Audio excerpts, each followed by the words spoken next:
Bom, meus amigos, mais uma vez com vocês, Cristiano, canal Russificando. Quero hoje compartilhar uma experiência que eu tive há pouco tempo em Recife, compartilhar com vocês uma experiência de intérprete.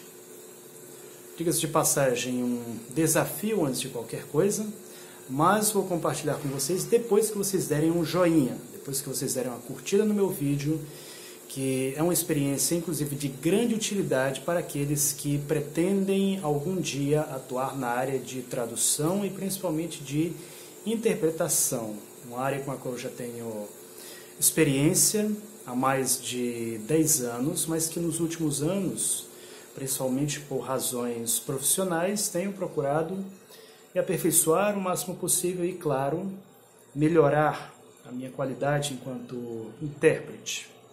Uma experiência interessantíssima que está sempre oferecendo novos desafios.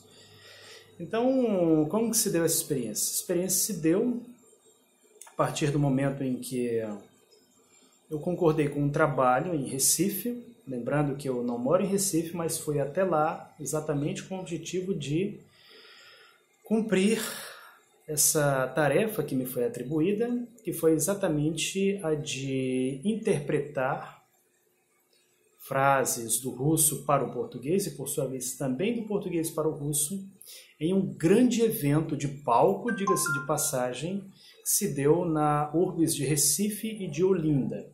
Um evento da Ecasmetics, um evento, inclusive, grandioso, que contou com milhares de participantes, sobre moda e penteados.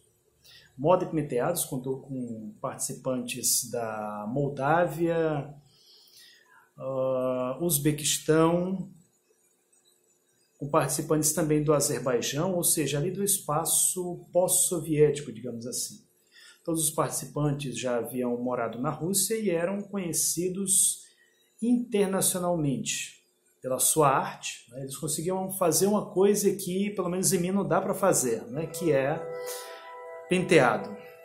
Penteados, claro, que para mulheres, penteados que eram muito mais do que penteados, eram verdadeiras obras de arte que encantaram, quer dizer, milhares de pessoas e que, pelo talento destes artistas, digamos assim, eles foram chamados para esse evento. Então, primeira coisa que eu tive que levar em consideração, primeiro, antes de qualquer coisa, era a natureza do evento. O vocabulário a ser usado, o glossário, o que cada um ia falar, porque o intérprete ele deve levar em conta a temática do evento. Você não pode, por exemplo, concordar, digamos assim, com um evento em ser o intérprete de um evento, digamos, de natureza militar, se você não sabe qual é a diferença entre posto e graduação, se você chama posto e graduação de patente, digamos assim, né? Se você chama, por exemplo, projétil de bala, né? Esse tipo de coisa. Ou seja, você precisa conhecer os termos técnicos. Claro que muitas vezes, dependendo da natureza do evento, dependendo também da necessidade, então pode ser que você não conheça o termo técnico, mas que você conhece determinadas circunstâncias que possibilitarão a você fazer um serviço de tradução com responsabilidade.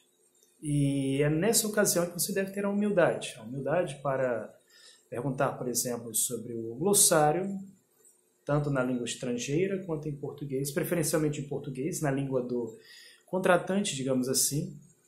Você deve ocupar o seu tempo com leituras ou mesmo vídeos de YouTube para conhecer os termos técnicos corretos. Evidentemente, você precisa ver vídeos, né, palestras com profissionais da área, a fim de que você não se perca. E, claro, se você tiver tempo e disponibilidade, até mesmo frequentar um salão de cabeleireiro para conhecer os termos técnicos na sua língua pátria também é muito importante. Porque é absolutamente normal que por mais que você domine o idioma, por mais que ele seja a sua língua pátria, muitas palavras serão inteiramente desconhecidas para você. Eu posso até dar um exemplo bastante banal aqui. Muita gente no Brasil não sabe o que é um lusófono. Muita gente não sabe. Lusófono é um termo da língua portuguesa. Mas muita gente que tem a língua portuguesa como a sua língua pátria não sabe o que é. Muita gente no Brasil não sabe o que é olvidar. Não sabe o que é eriçar, por exemplo, no vocabulário dos cabeleireiros. Então, quer dizer, é uma situação absolutamente normal e que não deve de forma alguma desencorajar você, enquanto intérprete, enquanto tradutor, enquanto tradutora, visto que dicionários, vídeos de YouTube, livros servem exatamente para você suprir essa deficiência, esse déficit de vocabulário, digamos assim. E eu me ocupei exatamente com isso. Devo confessar que assisti até a mais vídeos em russo do que em português, quando eu devia ter feito, na realidade, o oposto. Mas que, ao chegar no local do evento, eu tive a preocupação de esclarecer, principalmente, a nomenclatura dos instrumentos de trabalho. Alguns, diga-se de passagem, raros no Brasil. Por exemplo, eu lembro quando a Victoria Shimbator, que é uma cabeleireira internacionalmente conhecida, ela me mostrou os grampos que eram completamente diferentes daquele que a sua vovozinha, daquele que talvez a sua mãe usa, depois que ela secou o seu cabelo, depois que ela foi tomar um belo banho em um dia quente. Então, eu percebi, e mesmo depois as cabeleireiras brasileiras fizeram questão de enfatizar isso, que eram grampos que elas nunca tinham visto na vida, e que eu acreditei que fosse uma nomenclatura diferente, mas grampo grande, grampo pequeno. Troquei uma ideia com outros intérpretes, com pessoas da área, e elas me confirmaram exatamente isso. Então esse foi um ponto que deve sempre ser tomado em consideração, que é a questão do glossário. Outro ponto que é igualmente importante, especialmente na hora de você elaborar a sua nota fiscal, é a questão da distância a ser percorrida, quer dizer, o gasto que você vai ter com passagens de avião. Porque, afinal de contas, não vale a pena você ir para um evento se nesse evento você não vai ter nenhum lucro. Se você vai gastar, quer dizer, só com passagem. Então você deve tomar em conta o preço da passagem, o valor, né? Você deve analisar a questão do custo-benefício. Para você que é intérprete, eu recomendo ter em mente um sítio virtual muito famoso, que é o Skyscanner. Skyscanner é um sítio virtual que vai mostrar para você os melhores valores para você voar de avião. Não só no Brasil, como também para fora do Brasil. Você tem o Skyscanner, e se você falar russo, também tem um sítio virtual excelente, que é o Aviasales. E claro, você fazer questão de sempre verificar se o preço inclui a bagagem. Porque às vezes eles dão um preço barato, mas é um preço barato sem a sua bagagem. E se você vai, digamos, para feriar, né, para visitar o local, então pode ser que você queira levar a bagagem. Que, aliás, foi exatamente o que eu fiz. Eu fui a Recife, uma das raras capitais nordestinas que eu ainda não conheço, e queria, evidentemente, passar alguns dias na cidade. Conhecer os seus belíssimos museus, o Instituto Brenan, que é o melhor museu do Brasil. Se você gosta de museus, você tem que ir com certeza ao Instituto Brenan. Se você vai a Recife, você precisa ir ao Instituto Brenan. É um lugar fantástico, um lugar que eu, que já estive no Hermitage mais de 30 vezes, né, posso dizer que ele não faz vergonha para ninguém. Ele pode ter, convenhamos, algumas quinquilharias lá que, no meu humilde entender, não sei exatamente com que objetivo está lá. Ele pode até faltar as legendas. Acredito que um museu como aquele deveria ter legendas para todos os objetos. todos os objetos, muitos inclusive objetos de altíssimo valor. Ele poderia ter legendas, né, como acontece nos grandes museus, mas, enfim, isso é uma sugestão que fica, é algo a evoluir. Mas, voltando aqui para a questão da tradução. Você deve avaliar o custo-benefício, você deve ver a pena, deve ver se o que eles oferecem enquanto pagamento é compatível com aquilo que você vai gastar na sua viagem. Você deve ter em mente, eu vou gastar com viagem, eu vou gastar talvez com hospedagem e, claro, também com comida. E talvez mesmo com transporte. Devo lembrar que você chega numa cidade, você deve levar imediatamente em conta a questão do valor do táxi. Porque nem sempre você conhece o itinerário dos ônibus, você nem sempre conhece se ali sequer vai ter ônibus onde você vai estar hospedado. Então isso é outra coisa que você deve tomar em consideração. Mas agora aqui falando do evento em si, né? Eu passei por Recife, conheci a cidade, visitei os seus museus e também trabalhei, né, adquirindo mais experiência, uma nova rede de contatos, o que é maravilhoso. E vem a pergunta, como foi o evento em si? Como bem me comunicou a assessoria da Ecasmetex, trata-se de um evento de tradução, no qual o participante vai estar no palco e o intérprete também vai estar no palco. O que isso significa dizer? Isso significa dizer que você pode ser o melhor intérprete do mundo, mas que muitas vezes por razões emocionais, nem todo mundo tem, digamos, peito para enfrentar um palco, para estar ali na frente de milhares de pessoas. E ainda tinha, claro, um outro fator interessante, né? Quando eu cheguei neste evento, eles me disseram que era para ficar em frente a um palco, eu disse, tudo bem. Eu já participei de muitos eventos de interpretação. Para mim, estar em frente a um palco não quer dizer absolutamente nada. Quer dizer, eu que já trabalhei com políticos, com reuniões, com empresários, né, em grandes hotéis, como foi o caso do Encontro dos BRICS, em 2014, isso para mim não era nada, né, que, por sua vez, fosse de alguma forma me intimidar. A questão de um palco. Um palco, sim. E daí? Eu que já participei de eventos de reencenação histórica, de eventos, né, nacionais da TV russa, para mim um palco não queria dizer absolutamente nada. Exceto, claro, uma responsabilidade maior, né, para não errar, evidentemente, e que se fosse para errar, estivesse pronto ali para corrigir imediatamente. Então, por isso, teve a questão da preparação prévia, a questão do relacionamento. O intérprete deve ser como um advogado, deve ser como como é que eu posso dizer? Até mesmo como um segurança. O intérprete é, de certo modo, o segurança e advogado do seu cliente, digamos assim. Vocês já viram como é o segurança? O segurança ele tende a se relacionar com o seu patrão, digamos assim, né? Saber em que lugares, quais são os hábitos que ele costuma adotar, exatamente para, na hora que vier a dificuldade, ele estar pronto ali para defendê-lo enquanto o seu guarda-costas. É tanto que muitos acabam se tornando seus confessores, digamos assim, né? Acaba, quer dizer, desenvolvendo um relacionamento íntimo, digamos assim, com aquele que você vai exatamente interpretar. Interpretar não é apenas você fazer a tradução verbal, é você também repassar toda a emoção do seu cliente. E, especialmente,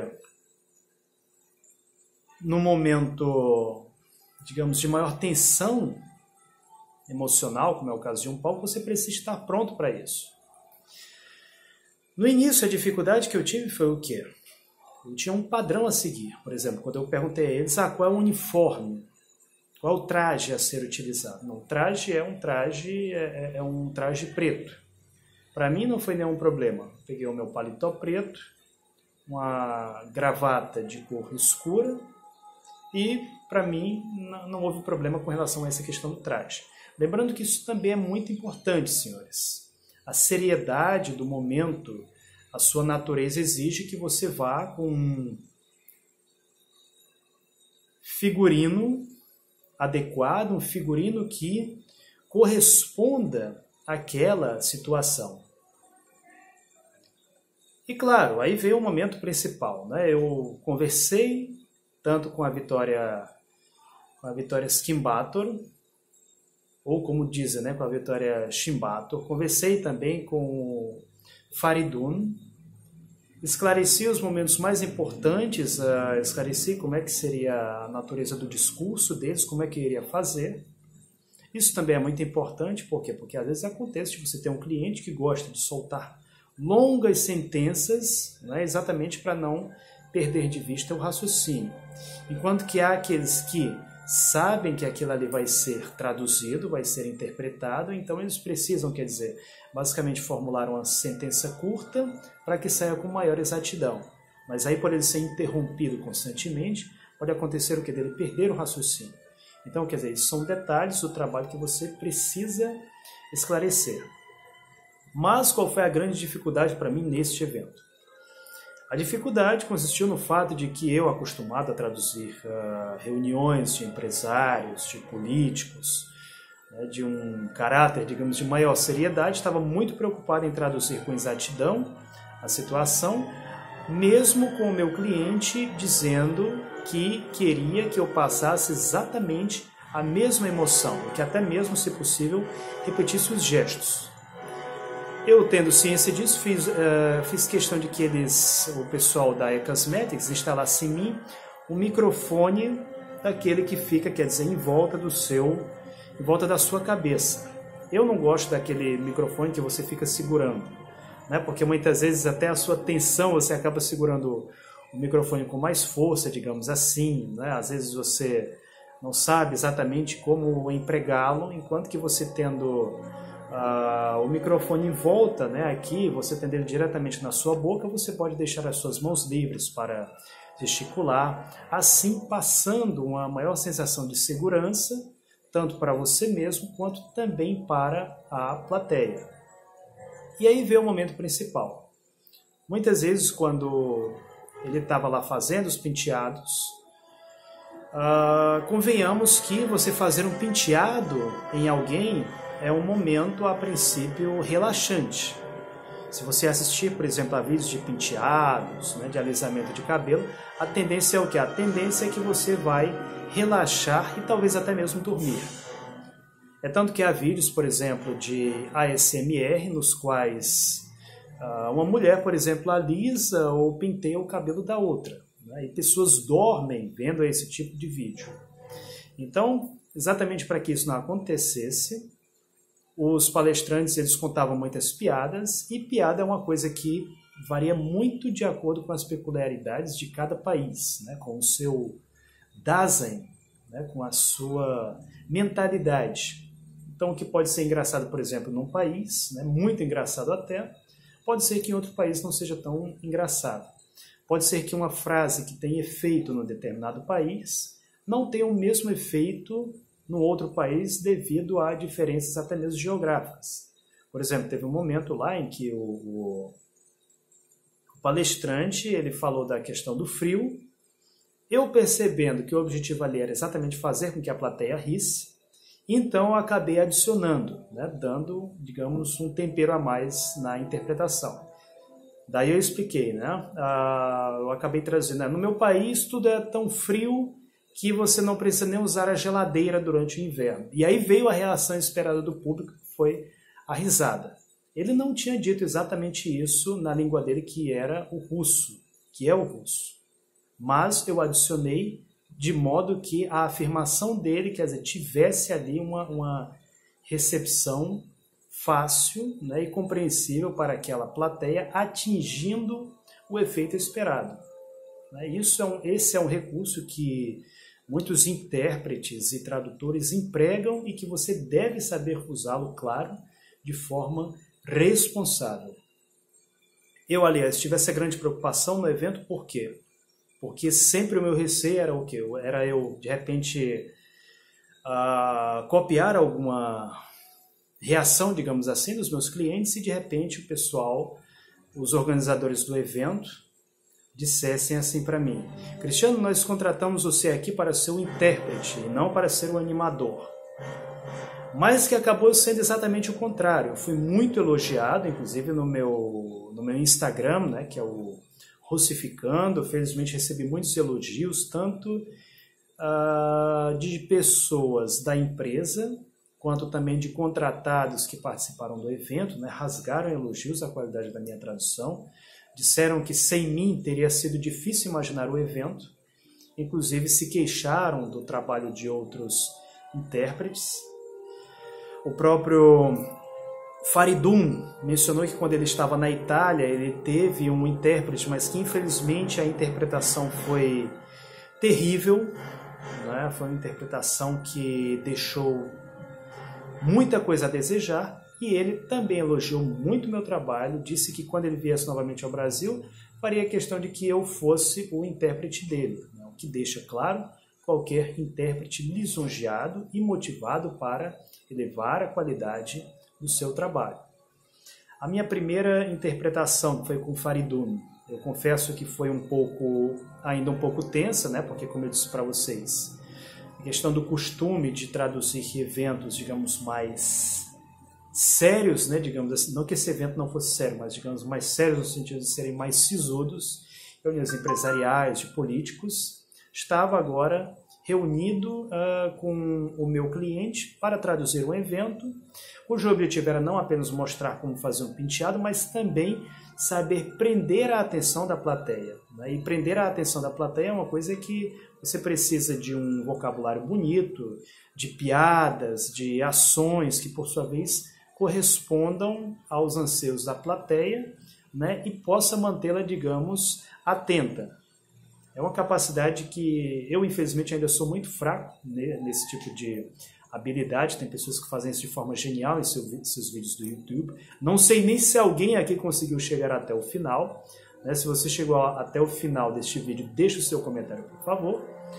E o que aconteceu foi que neste evento eu fui evoluindo bastante, né? Se no primeiro ele ainda teve uma certa tensão, a segunda interpretação foi bem mais fácil, foi praticamente imediatamente após a primeira, e que felizmente eu recebi tanta gratidão dos organizadores do evento, quero inclusive agradecer aqui a E-Cosmetics, como também dos seus participantes, como a Shafik Noruz, Faridun Burhanov e também da Vitória Skimbator, que fez um grande, belíssimo trabalho. E que você, se você trabalha com corte de cabelo, com moda, né, com estilismo, você precisa ir para os eventos da E-Cosmetics.